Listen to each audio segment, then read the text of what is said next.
Hello friends, welcome back to my YouTube channel learning academy 2.0। तो आज के इस वीडियो में हम लोग बिहार बोर्ड क्लास 10th के ज्योग्राफी के इकाई 5 का जो आखिरी पार्ट है, बिहार जनसंख्या एवं नगरीकरण, जिसका मैंने आपको पिछली क्लास में लघुत्तरीय प्रश्न जो है वो करवा दिया था।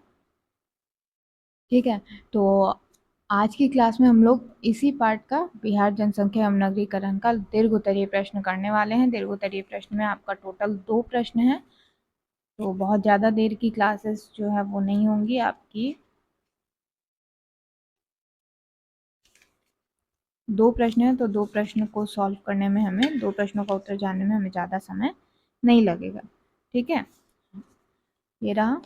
इन दोनों प्रश्नों का उत्तर हमें आज की इस वीडियो में करना है। इन दोनों प्रश्नों का उत्तर क्या होगा?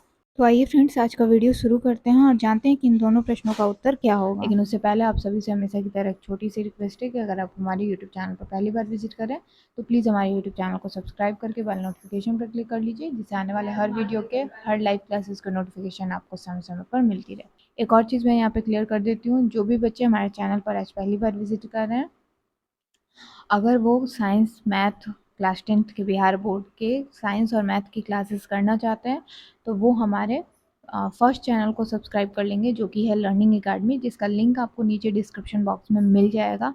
ठीक है, वहाँ से आप उस चैनल पर विजिट कर सकते हैं, जहाँ मैं आपको साइंस और मैथ की क्लासेस करवाती हूँ और एग्ज़ाम टाइम सारे सब्जेक्ट जो हैं उन सारे सब्जेक्ट को भी कवर करती हूँ, जैसे कि आपका हिंदी, इंग्लिश, संस्कृत, ये सारी चीज़ें हैं।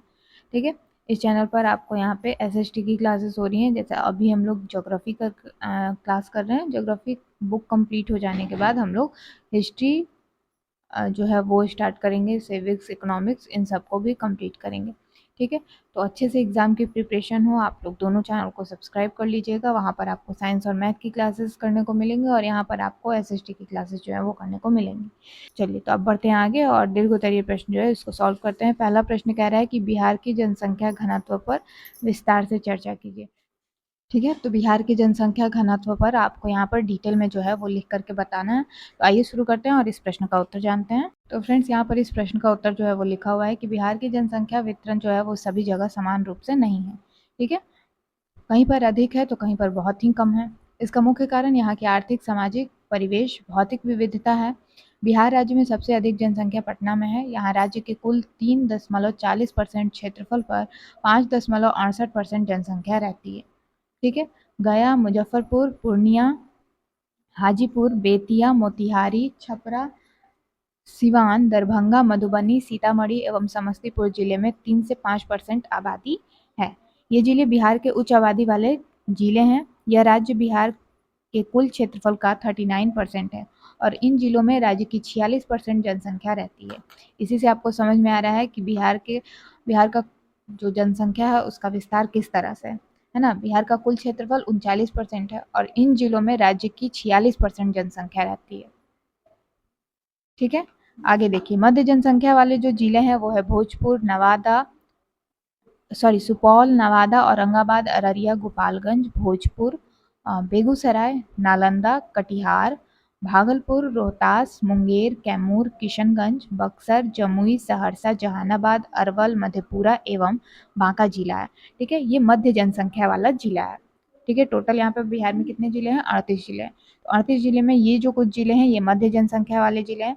सबसे अधिक जनसंख्या वाला जो जिला है, उच्च जनसंख्या, जहाँ उच्च आबादी है, वो मैंने आपको यहाँ पे बता दिया है। इसको आप लोग नोट कर लीजिएगा।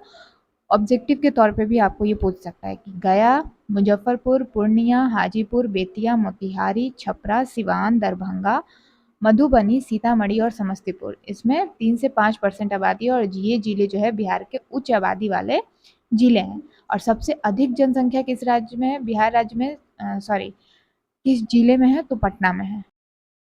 यहाँ पर मैंने लिख ही दिया है। ठीक है, तो आप लोग इनको नोट कर लीजिएगा ताकि कोई भी ऑब्जेक्टिव टाइप क्वेश्चन हो तो आपको याद रहे कि इसका उत्तर क्या हो। ठीक है, आगे बढ़ते हैं। मध्य जनसंख्या वाले जिले जो थे वो मैंने आपको बता दिया है। एक बार फिर से पढ़ लेते हैं कि सुपौल है, नवादा है, औरंगाबाद है, अररिया है, गोपालगंज है, भोजपुर है, बेगूसराय है, नालंदा है, कटिहार है, भागलपुर है, रोहतास है, मुंगेर है, कैमूर है, किशनगंज है, बक्सर है, जमुई, सहरसा, जहानाबाद, अरवल, मधेपुरा एवं बांका जिला। ठीक है, इस क्षेत्र में राज्य के 54.85% ठीक है। क्षेत्रफल पर 45.84% जनसंख्या रहती है। शिवहर, शेखपुरा, लखीसराय जिलों में जनसंख्या अत्यधिक कम रहती है। इन 3 जिलों में राज्य के क्षेत्रफल के मात्र 2.48% में 2.22% आबादी रहती है। तो इस प्रकार बिहार के कुल राज्यों में जनसंख्या का संकेंद्रण अत्यधिक है अथवा वितरण असमान है, सब जगह एक समान नहीं है। क्लियर है? तो यहाँ हमारा प्रश्न संख्या 1 क्लियर हो गया है। दीर्घोत्तरीय प्रश्न था, और दीर्घोत्तरीय जो प्रश्न होते हैं उसको आपको लगभग 150 से 200 शब्दों में उसका उत्तर लिखना होता है। और मैं क्लियर कर दूं कि जिस तरह से ये प्रश्न का उत्तर मैंने लिखा है, ठीक है, आप भी इसी तरह से लिखिएगा, क्योंकि हर जगह पे मैंने पैराग्राफ जो है वो चेंज किया है और थोड़ा सा स्पेस छोड़ा है, तो एक ये पॉइंट के तौर पे आपका आ जाएगा।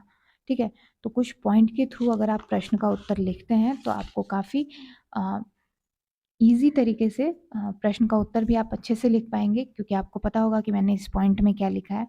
आप देखिए, तो इतने दूर में मैंने एक पॉइंट लिखा है, ठीक है, किसी एक टॉपिक पर, वहाँ पे बताया है। फिर उसके सेकंड पैराग्राफ में मैंने उससे दूसरे टॉपिक के बारे में बताया। तो इस तरह से अगर आप लिखते चलेंगे तो आपको ये चीज़ क्लियर हो जाएगा कि हाँ, आपने इस टॉपिक के बारे में, इस प्रश्न का जो उत्तर लिखना था उसमें मैंने ये टॉपिक लिख दिया, तो अब हमें इससे आगे का टॉपिक लिखना है। ठीक है, और अगर आप डायरेक्ट एक ही बार में सारा लिखेंगे, जैसे 150-200 शब्दों में लिखना होता है, तो वो आपको क्या होगा कि आपको कंफ्यूज कर देगा कि आपने कौन कौन सी चीज़ें इसमें लिख दी हैं। ठीक है, तो अगर थोड़ा सा आप पॉइंट के थ्रू लिखेंगे तो आपको मार्क्स भी अच्छे मिलेंगे, और ये जो टॉपिक है वो भी आप लोग का क्लियर होगा। ठीक है, चलिए बढ़ते हैं आगे। प्रश्न संख्या 2 देखते हैं। प्रश्न संख्या 2 है कि बिहार में नगर विकास पर एक विश्लेषण प्रस्तुत करें। नगर का विकास किस तरीके से हो सकता है और किस तरह से हुआ है, इसका आपको एक विश्लेषण यहाँ पे प्रस्तुत करना है।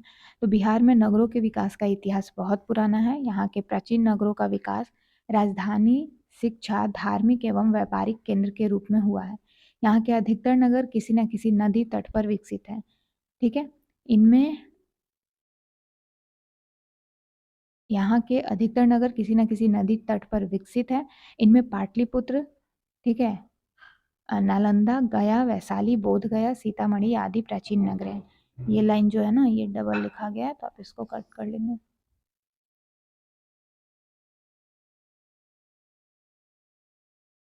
ठीक है, उसके बाद है कि मध्यकाल में यहाँ नगरों का विकास सड़कों के विकास एवं प्रशासनिक कारणों से हुआ था।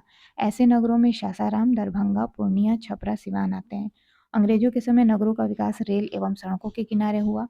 आबादी के बाद यहाँ जो नगरें हैं, जो भी नगर है, उसके विकास में तेजी आ गई।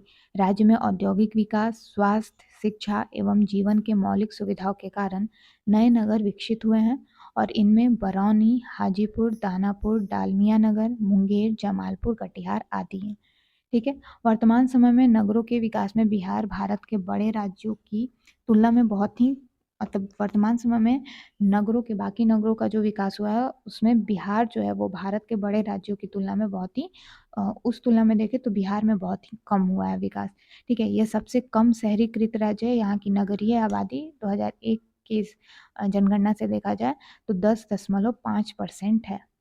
ठीक है, तो विकास किस तरह से, कौन से काल में किस तरह का विकास हुआ, ये तो आप समझ गए। लेकिन वर्तमान की बात करें तो भारत में बाकी राज्य की तुलना में बिहार में जो है वो कम विकास हुआ है, लेकिन अब जो है वो धीरे धीरे काफ़ी आगे बढ़ रहा है और काफ़ी सुधार हुआ है। आप लोग देख ही पा रहे हैं, बहुत सारी सड़कें जो हैं वो बन गई हैं, एयरपोर्ट बन गया है ना, और भी बहुत सारी चीज़ें बनने के कगार पे है, मतलब लाइन में लगा हुआ है। तो विकास जो है वो हो रहा है, लेकिन किस काल में किस तरह का विकास हुआ ये आपको बताया जा रहा है।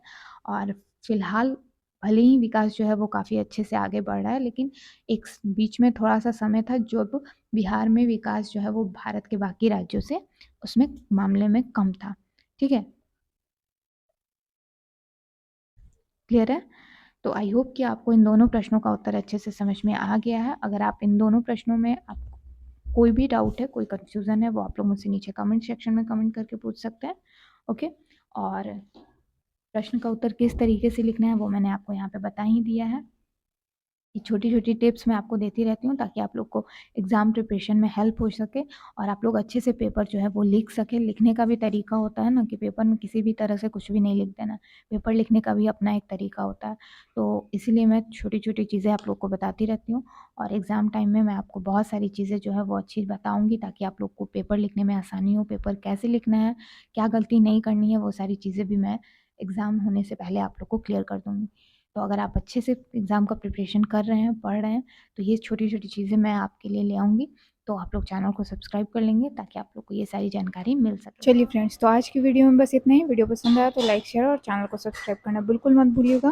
साथ ही हमारे इंस्टाग्राम आईडी को भी ज़रूर से फॉलो कर लीजिएगा और हमारे फर्स्ट यूट्यूब चैनल को भी ज़रूर से सब्सक्राइब कर लीजिएगा, जिसका लिंक आपको नीचे डिस्क्रिप्शन बॉक्स में मिल जाएगा। ठीक है? ओके फ्रेंड्स, तो मिलती हूँ आपसे अगली वीडियो में। तब तक के लिए take care, bye bye and thanks for watching.